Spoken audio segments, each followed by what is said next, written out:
Would you let your daughter date you? Does she see things in you that she will look for in a partner? Does she want to date someone like you? Do you treat your daughter the way you would like another man's son to treat her? These are tough questions. More time the answers are effing painful. I remember the first time I asked myself that question. I had tears in my eyes and I had to be honest with myself, and the answer was no. From a love standpoint, it's always going to be a yes, because no one is going to love my daughter the way I love my daughter. No one's going to love your daughter the way you love her. But from a success and behavior standpoint, the answer was no. I know a lot of you are probably thinking, would I let my daughter date me when I was 21, 25, even 30? Probably not. I wouldn't. I wasn't as responsible, dependable, reliable, driven, disciplined at 21, 25, and 30. When I found out I was having a daughter is when I really started to ask myself these questions. From when I asked myself that question and the answer was no, I've been moving different ever since. I actually thought I was doing okay. I actually thought, I looked around me and I was doing all right. I was maintaining a lifestyle. I was working hard. I was thinking about the future, but I never asked myself that specific question. Would I let my daughter date me? And I love my daughter so much, like all of you do as well. And what that did, that made me raise my standards to an absolute other level.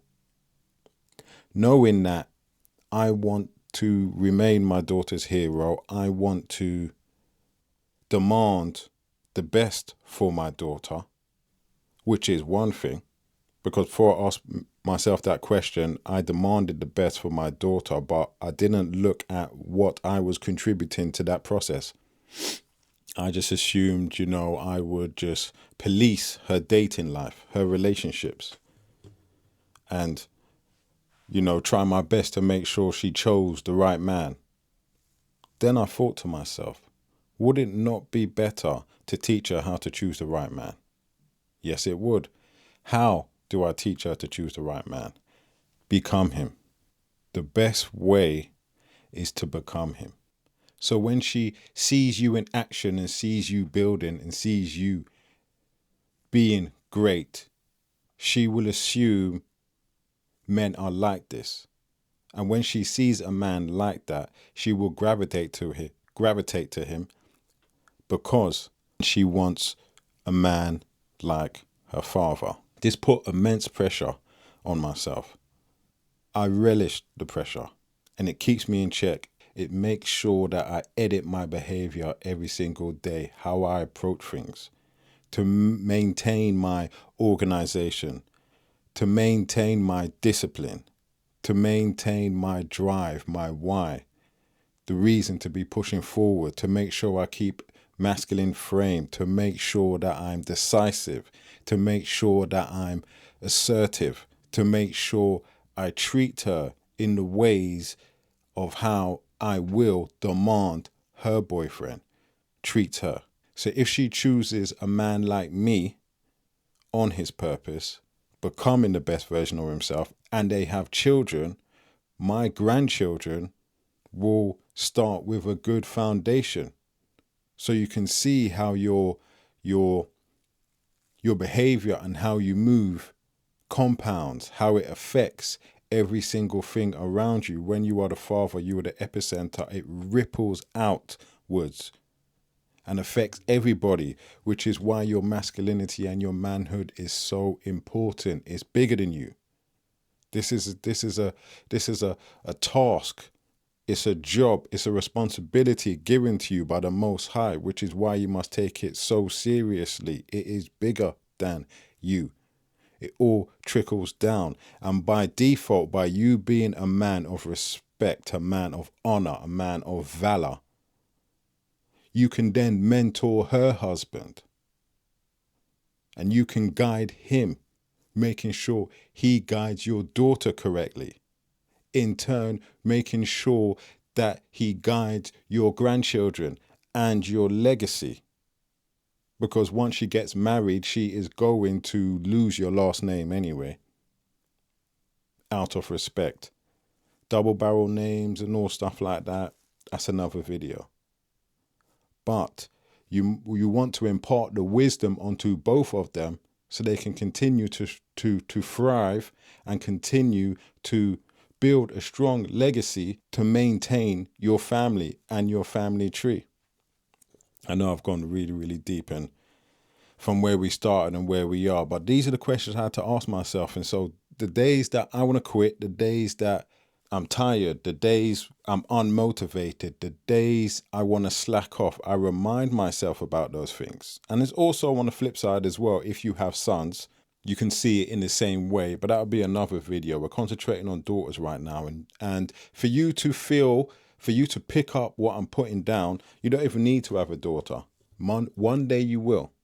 Visualize it. See it. Be prepared for the day that it may come and how you're moving now. So when it comes, you're already cooking on gas and you're already on that road. My behavior when I was young, I didn't think of things like this. I didn't have 5-year plans, 10-year plans, 20-year plans. I'm at a point in my life where I'm thinking 400 years. I'm planning and thinking about my grandchildren whose parents, they haven't even met yet. And I'm thinking about their kids and their kids. It goes really, really deep. But I just wanted to say that to you guys and make you change your perspective, because it changed my perspective and it changed how I moved and how I behaved. If any of you do have daughters at this moment, think of it like that. You are your daughter's first love. You want her to love everything about you. And you want her to find a man like her father. Out of all the women I've been with in my life, I haven't come across many fathers. Maybe 10% of them have had fathers. 5% were just fathers, and the other 5% were real, active superheroes in these girls' lives. The rest of them, if you hear them speak about their father, you're like, raw. And I always said to myself, I never want my daughter to think about me and talk about me the way these women will talk to me about their father. So I made a pact. I made a declaration that I am going to be the example. I am going to stand tall. I am going to show her the way so she can choose the right man. I have to set the standard because I am thinking about more than just her. I am thinking about my grandchildren. Be the man you want your daughter to marry. Be the man with the attributes that she is going to gauge a suitable partner in the future. Fix yourself first and then mentor the next generation. Understand what you're doing is bigger than your daughter. It's for your grandchildren. It's also to hope she chooses right. And as always, you never know. It's no guarantee. But if it does go wrong, at least you know to yourself you've done everything you could and everything you can to give her the example, to point her in the right direction. Even if she gets it wrong in the beginning, eventually she may get it right. And do right by your daughters. Because as you can see how damaged and hurt some of these women are out here, because their first love was not their father, and their fathers did not show up, and their fathers did not stand tall, show them what respect is, and show them what real love is, and sacrifice, discipline, and drive, and determination, and purpose, planning looks like. You can see the trauma and the damage that they face, because we are the ones dealing with these women who have never felt that love and have never seen the attributes I just described. So let's think about it from that standpoint. I'm doing it being a man for myself. I'm doing it being a man for my daughter, God, grandchildren, great grandchildren, for the women that never had a father. Listen, man, God gave you broad shoulders for a reason and made you a man and gave you a sack that hangs because it is a responsibility of ours to be men.